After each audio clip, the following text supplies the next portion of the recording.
안녕하세요. 파산관제인 홍현필 변호사입니다. 지금은 비면책 채권에 대해서 한번 알아보는 시간을 갖도록 하겠습니다. 비면책 채권이라는 것은 면책이 되지 않는다. 면책을 허용하지 않는 채권이라는 얘기입니다. 면책 불허가를 받으면 당연히 비면책이 되는데, 면책 불허가 외에도 면책을 해줘도 채무자의 일정한 채권은 여러가지 어떤 규정상, 정책상, 법률에 면책이 되지 않도록 규정을 해놨습니다. 그걸 한번 살펴보겠습니다. 그리고 그거에 따른 어떤 각종 소송이 발생하는 영역, 채무자 및 채무 관련자들이 머리를 싸매고 소송에서 부딪히는 경우가 지금 최근에 이제 늘고 있습니다. 그게 왜 그런지 한번 살펴보겠습니다. 566조 면책의 효력. 면책을 받은 채무자는 파산 절차에 의한 배당을 제외하고는 파산 채권자에 대한 채무의 전부에 관하여 그 책임이 면제된다. 다만 다음 각호의 청구권에 대하여는 그 책임이 면제되지 아니한다. 뭐가 있을까요? 1호 조세. 조세는 국세, 지방세, 4대 보험료. 그러니까 그 공공채무 중에서 조세의 징수 방법에 의한 채권은 조세에 준해서 면책이 되지 않습니다. 2호 벌금, 과료, 형사소송 비용, 추징금 및 과태료. 이건 어떤 채무자의 어떤 형사벌이 내지 거기에 대한 제재로서 과해지는 거기 때문에 제재, 형사처벌 혹은 의무위반, 이거는 면책이 되지 않습니다. 그 다음에 이제 3호가 채무자가 고의로 가한 불법행위로 인한 손해배상. 고의로 가해야 됩니다. 대표적인 게 사기 및 폭력범죄입니다. 사기 및 재산범죄, 그 다음에 폭력범죄. 타인에게 이제 사기로 금원을 편취한 경우, 횡령한 경우, 배임으로 이제 손해를 끼친 경우, 플러스 이제 타인을 때려서 손해배상을 해줘야 될 사항이 있죠. 위자료하고 이제 재산적 손해, 정신적 손해, 육체적 손해. 그거 다 배상을 해야 되죠.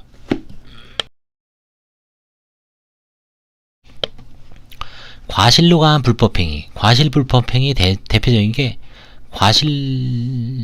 과실치상이 있죠. 과실치상. 그런 경우에는 이제 면책이 됩니다. 4호 채무자가 중대한 과실로 타인의 생명 또는 신체를 침해한 불법행위로 인하여 발생한 손해배상. 3호는 고의고 4호는 중대한 과실로, 일반적인 불법행위가 아니라 일단 중대한 과실로 타인의 생명 또는 신체를 침해해야 됩니다. 대표적인 게 교통사고에서 교통사고 처리 특례법상 11대인가요? 13대 중과실이 있습니다. 대표적인 게 신호위반, 그 다음에 보행자 보호의무 위반, 그 다음에 중앙선 침범, 이런 게 있습니다. 이런 걸로 인해서 교통사고를 내서 타인을 죽이거나 혹은 이제 다치게 하면 불법행위로 인하여 발생한 손해배상은, 그게 이제 고의는 아니지만 중대한 과실이죠. 그런 경우에 이 손해배상은 면책이 안 되고, 실제로 보험회사도 이 부분에 대해서 이제 이의를 해놓고 있습니다. 다만 이 문제는 파산법정에서 중대한 과실이냐 아니냐, 면책이 되냐 아니냐 이런 걸 따지는 않습니다. 별개의 민사법원에서 채무자는 면책시켜 놓고 그 채무자를 상대로 권리를 행사하는 채권자가 판단을 받아야 됩니다. 저 사람의 행위로 인해서 나는 면책 효력이 미치지 않기 때문에 면책 이후에 어떤 이 사람 재산에 대해서 제가 권리 행사를 할 수 있습니다라고 소송을 하거나, 별개로 소송을 하거나, 그 다음에 강제 집행을 하면서 강제 집행을 하고 상대방은 청구 이소를 하거나, 여기서 이제 다툼이 있습니다. 그때 민사법원에서 이거 채무자 회생 및 파산행위 법률 제 566조를 적용을 해서 당신의 행위는 옛날에 중대한 과실이요, 당신 이건 중대한 과실로 볼 수 없다, 그렇게 판정을 하는 겁니다. 또 하나 대표적인 게 의사가 수술 중 과실로 타인의 생명 또는 신체 잘못됐을 때 어떻게 될 것인가. 예를 들어서 제가 경험한 것 중에서는 이제 산부인과 의사가 면책을 받았는데 그 태아가 뭔가 이제 태어날 때 조치를 좀 늦게 해갖고 산소 공급이 좀 늦어져서 뇌가 기능이 좀 저하돼서 약간 좀 뭐랄까요, 이제 정상적인 그 아이가 아닙니다. 그래서 그런 경우에 이제 판결도 있어요. 화해 결정인가 뭐 있는데, 과연 그거를 의사가 면책이 됐는데 나중에 그 부모가 의사의 어떤 면책 이후의 재산에 대해서 강제 집행을 할 수 있는가? 그러면 이제 그때 강제 집행에서 수긍하지 않고, 만약에 이건 내 중대한 과실이 아니라라고 보면 이제 청구이소에서 그 중대한 과실 여부가 판정이 나는 겁니다. 5호는 쉽습니다. 채무자의 근로자 임금 퇴직금 및 재해보상금. 6호도 뭐 별거 없습니다. 채무자의 근로자 임치금 및 신원보증금. 근로자와 관련된 거는 비면책으로 해놨죠. 7호가 이제 가장 문제가 됩니다. 채무자가 악의로 채권자 목록에 기재하지 않은 청구권. 악의는 이건 고의하고 똑같습니다. 알고서도 목록에 기재하지 않은 청구권. 알고서 왜 기재하지 않을까라고 의문을 가질 수 있죠. 근데 이제 이런 걸 한번 생각을 해보십시오. 채권자가 채무자가 채권이 여러 명 있습니다. 근데 자기 약점을 재산을 은닉했다든지 아니면 뭔가 다른 사람 통해서 위장 영업을 하고 있다든지 자기 약점을 정확하게 알고 있는 어떤 채권자가 있어요. 그 사람은 싹 빼놓고 채권자 목록에 싹 빼놓고 나머지 채권자만 면책을 합니다. 그 금액이 많고 적으면 중요한 게 아니에요. 충분히 그럴 수 있죠. 그러면 그 채권자는 일단 저 사람이 약점을 알고 있음에도 불구하고 면책에서 배제가 되죠. 일단 면책 절차에서 배제가 되고 의견도 제출할 수가 없죠. 그리고 나서 이 사람이 면책을 받습니다. 그리고 나서 이제 저 사람이 자기 약점을 아는 채권자가 소송을 했을 때 자기는 그냥 실수로 고의가 아니라 과실로 모르고서 실수로 채권자 목록에 기재하지 않은 때문에 이거 면책을 효력이 미칩니다 라고 이제 주장을 하면 판사가 끄떡끄떡 하면 끝나는 거죠. 그럼 이 사람은 두 가지 목적을 달성해요. 재산도 빼돌리고 먼저 면책받고 여기서는 소송에서 이기고. 그래서 그런 거를 방지하기 위해서 채무자가 악의로 고의로 채권자 목록에 기재하지 아니한 청구권은 면책에서 비면책으로 하고, 다만 채권자가 파산 선고 있으면 안 때는 그러하지 않았다. 고의로 채무자가 기재하지 않는데 채권자가 오히려 그걸 알고 있어. 그럼 빨리 저 사람 내 채권을 고의로 기재하지 않았다는 걸 법원에다가 신고를 해서 파산 절차에서 권리 행사를 해야 되죠. 하여튼 조문이 이런 식으로 규정되어 있습니다. 8호는 채무자가 양육자 또는 부양의무자로서 부담해야 하는 비용, 양육비죠. 9호 취업 후 학자금 상환 특별법에 따른 취업 후 상환 학자금 대출 원리금. 9호는 개인 파산과 개인 회생이 조문이 다르게 규정되어 있습니다. 즉 파산에서는 비면책이에요. 근데 개인 회생에서는 이건 면책입니다. 없어요, 이 조항이. 그래서 학자금 대출로 학업을 마치고 그게 학자금이 수천만 원 됐을 때, 청년 만약에 이제 취업도 제대로 안 됐을 때 이걸 파산으로 면책을 일거에 면책받을 수가 없습니다. 이 학자금에는 두 가지가 있어요. 일반 학자금하고 취업 후 학자금 상환 특별법. 요 취업 후 학자금 상환 특별법에 따른 것만 비면책입니다. 일반 한국장학재단에서 일반 그 금융기관에서 취급하는 일반 학자금은 면책입니다. 채무자가 악의로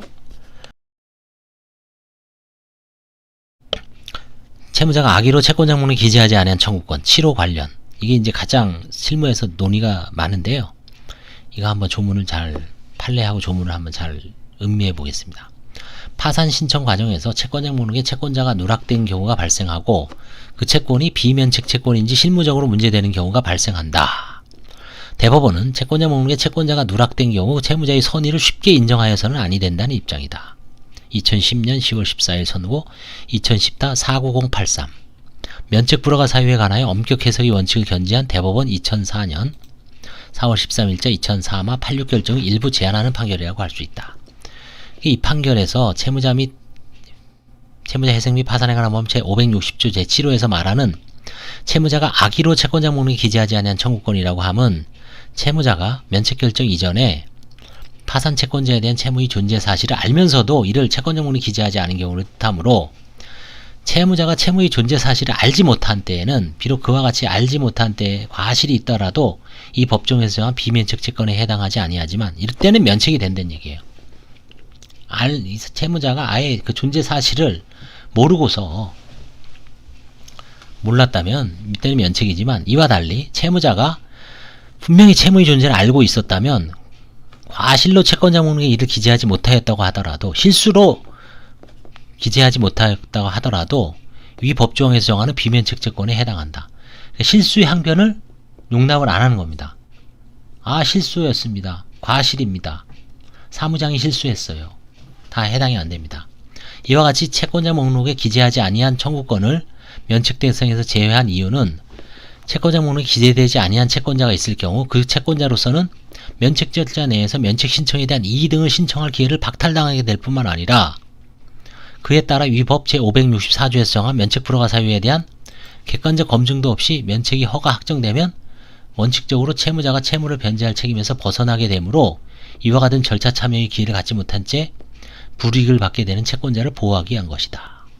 그래서 불이익 채권자를 보호하는 게 가장 큽니다. 따라서 사실과 맞지 아니하는 채권자 목록 작성에 관한 채무자의 악의 여부는 위에서 본 법 제560조 제7호의 규정 취지를 충분히 감안하여 누락된 채권의 내역과 채무자의 결련성, 그 채권자와 채무자의 관계, 누락의 경위에 관한 채무자의 소명과 객관적 자료와의 부합 여부 등 여러 사정을 종합하여 판단해야 하고 단순히 채무자가 제출한 자료만으로는 면책 불허가 사유가 보이지 않는다는 등의 전만을 들어 채무자의 선의를 쉽게 인정하여서는 아니 된다.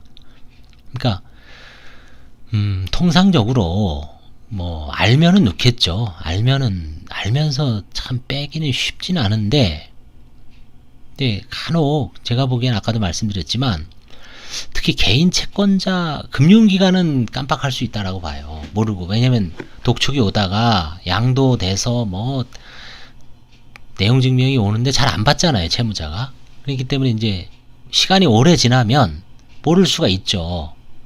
그리고 이제 파산 면책할 때 오랫동안 시달리다가 하다 보니까 채무자와 연락도 끊기고 그 다음에 신용조회를 정확하게 하고 해야 되는데 그 다음에 법원의 판결이 있는지 여부 이걸 좀 부실하게 하다가 그냥 급한 마음에 하다가 누락된 경우가 있는데 그런 경우도 되게 조심해야 됩니다. 법원이 이제 이런 판례 때문에 선의를 쉽게, 왜냐면 이제 채권자들도 이 사람 이의 제출할 권리가 완전히 박탈되잖아요. 헌법상, 적법 절차상. 그렇기 때문에 법원에서 송달을 엄청 신경 쓰는 거예요, 사실은. 이런 판례 때문에. 그래서 더 읽어보겠습니다. 채권자 목록에 누락된 의리 구상금 채권이 채무자회생 파산행위 법률 제560 제7호의 비면책 채권에 해당하지 아니한다고 한 원심에 대하여 이 재반 사정에 비추면 갑이 과실로 채권자 목록에 의뢰에 대한 구상금 채무를 기재하지 아니했다고 볼 수는 있을지언정 갑이 의리 구상금 채권의 존재를 알지 못하였다고 인정할 수 있는 근거가 되는 사정이라고 할 수 없다는 내용을 예를 들어 원심 판결을 파기한 사례. 그래서 알았느냐 몰랐느냐 이거를 이제 했을 때 개인 채권에 있어서는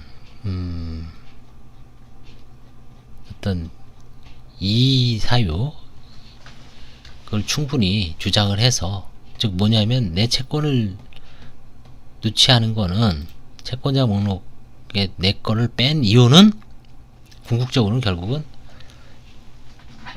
그 파산 면책 절차에서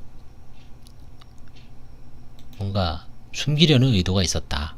이 면책 불허가 사유에 해당되는 걸 내가 정확하게 알고 있는데 그거를 숨기려는 의도로 내만 딱 빼놓고 그 파산 면책을 신청을 했다라는 점을 충분히 주장을 하시면 이거 이제 공방을 벌여야 되는 거거든요. 이게 되게 어렵습니다. 실제 뭐 조문이 이렇게 돼 있지만 소송을 저도 한번 해봤는데요.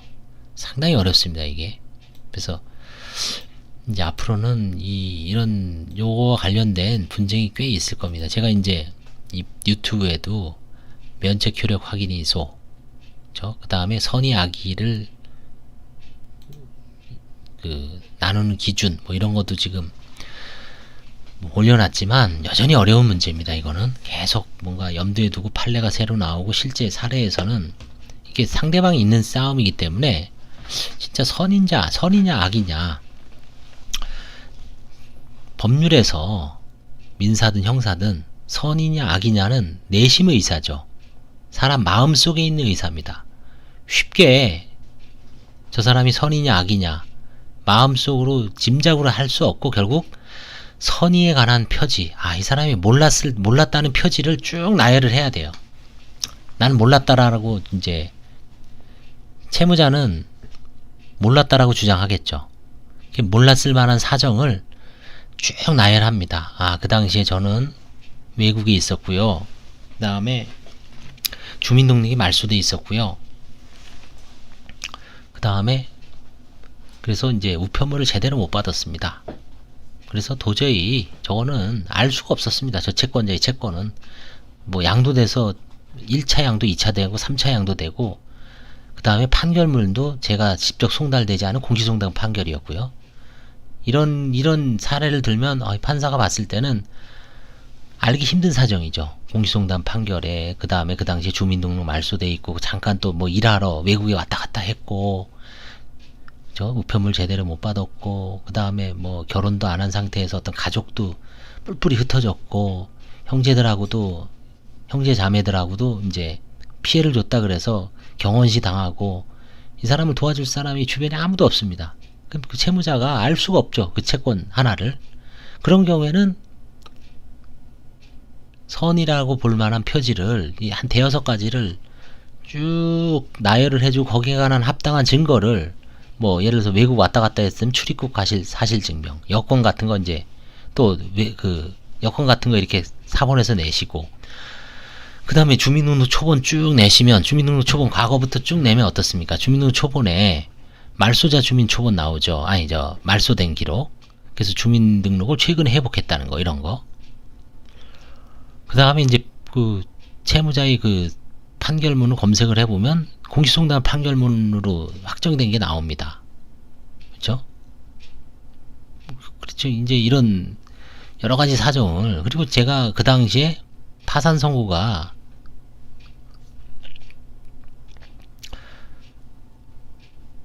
그래서 이런 거를 이제 선의와 관련된 증거잖아요. 이런 걸 쭉 나열을 합니다.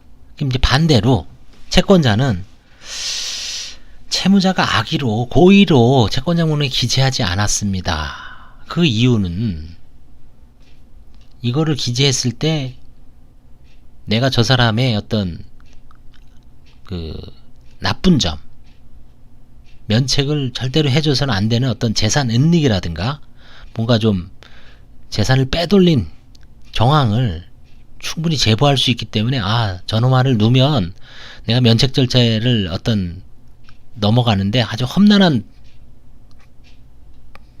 장애물이 될 것이다 라는 것을 충분히 저 사람이 악의적으로 고의적으로 알고서 목록에서 뺀 겁니다. 내가 아니면 알 수 없는 아주 가까운 사정을 잘 알고 있습니다. 그래서 뺀 겁니다. 저는 그 당시에 분명히 정상적인 사회생활을 하고 있었습니다.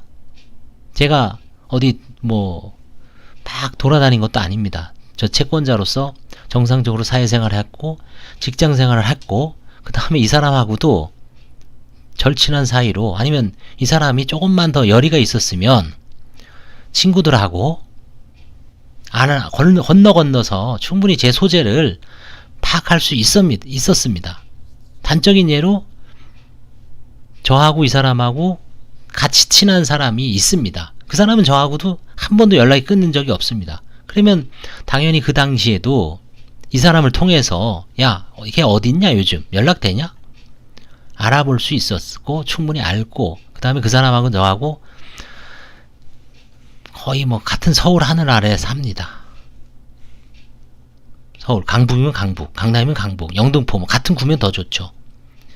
이렇게 해서 이제 그 다음에 초등학교 동창이다, 고등학교 동창입니다. 더군다나 동문을 통해서도 충분히 할 수도 있고, 아니면 옛날에 뭐 같은 동호인이었다든지 같은 어떤 생활 바운더리였고 전 직장 동료였고, 이런 사장을 쭉 나열을 합니다. 자, 그러면 법원에서는 거기에 합당한 증거를 나열해요. 양쪽 주당은 이제 다 듣죠. 그렇죠? 제가 지금 뭐 얘가 이게 딱 일치를 안 해서 좀 그렇지만 하여튼 그런 식으로 해서 이제 입증을 하는 겁니다. 그래서 결국은 변호사들도 마찬가지예요. 당사자는 뭐 당사자의 입장을 채권자든 이런 사건을 해보면 채권자의 입장에서, 채무자의 입장에서, 아니면 상대방의 입장에서 이제 아이디어는 이제 그런 겁니다. 그런 데서 쭉 이제 떠올린 다음에 거기서 이제 서면을 쓰고, 서면보다 더 중요한 게 뭡니까? 입증이죠, 입증. 그 다음에 그런 정황, 그렇죠? 그런 거를 하나라도 더 하다 보면, 이걸 제가 한 10년 전에 소송을 했어요. 한번 경험을 해보니까, 아유, 그 당시에는 뭐 이 조항 이게 뭐 소송 경험이 없는 건 아니죠. 그래도 그 당시 7년차 변호사, 8년차인가요? 8, 9년차 변호사였으니까 경험이 없는 건 아닌데 이런 사례가 거의 없었습니다. 그때는 이제 근데 뭐 그때 조금 더 면밀하게 뭐 예를 들어서 통화 내역도 조회하고 저 사람은 분명히 통화한 사실도 있다. 이런 걸 주장한 다음에 이제 소송에 임하면 선이냐 악이냐, 악이냐 고의냐, 이런 부분은 결국 최종 판단은 누가 합니까? 판사가 합니다. 판사가. 근데 그런 걸 누가 더 열심히 입증하느냐에 따라서 판사는 진실은 거기에 있는 거죠. 판사가 진실을 신이 아닌 다음에 어떻게 알겠습니까? 다만 그런 어떤 정황 증거가 더 누군가 더 탄탄하느냐에 따라서 이제 이길 수도 있고 질 수도 있고 그런 겁니다. 그래서 이 치료에 대해서는 이 소송이 의외로 예전에는 많았고 지금도 이제 가끔 있습니다만, 뭐 제가 봤을 때는 금융기관이 일을 많이 안 하거든요. 그래서 금융기관은 뭐 또 양도, 부실 채권을 받았을 때 바로바로 양도를 해서 상각을 해서 넘기죠. 그런 와중에 자산유동화 회사, 그 다음에 자산관리 회사가 양수를 받아서 걔는 또 1차 양도하고 2차 양도하고 뭐 3차 양도하고 계속 넘기죠. 그냥 빼먹을 거 빼먹고 넘기고 빼먹을 거 빼먹고 넘기고. 그러다 보니까 채무자도 나중에 자기 원래 채권이 어디가 있는지도 몰라요. 그럼 찾아내야죠, 원래는. 근데 찾다 못 찾을 수도 있고요. 그런 경우는 제가 판사라도 면책을 충분히 시켜줘야죠. 채권자가 모르고 할 수도 있다. 알았을 때는 그걸 빼겠습니까? 근데 요즘 들어와서 보는 생각은 개인 채권자는 좀 틀려요. 개인 채권자 중에서는 개인 채권자는 또 빼는 경우도 많죠. 나중에 갚으려고 빼는 경우도 있고, 그렇죠? 그래서 약점을 알고 있는 채권자가 계속 이의 제기를 했을 때 문제 될 것 같으니까 빼는 경우도 없지는 않을 것 같아요. 그래서 개인 채권하고 또 기관 채권을 달리 봐야 되지 않을까, 그렇죠? 그래서 실황이 상당히 좀 어려운 것 같으면서도 실제 소송에서 많이 다뤄지는 조문이기 때문에 이 비면책 채권은 향후에도, 그리고 아까도 말씀드렸지만 대법원 2010년 판결이 그게 아마 신보 의정부인가요? 어디 거기, 이거 저도 한번 하급심도 한번 읽어봤는데 억울할 수도 있습니다. 신보 채권, 구상금 채권인데 좀 해주지라는 어떤 생각이 있을 수도 있는데 개인 채권도 아니에요. 이거는 신보 구상금 채권인데 어떻게 딱 그냥 제한이 된 겁니다. 이거는 뭐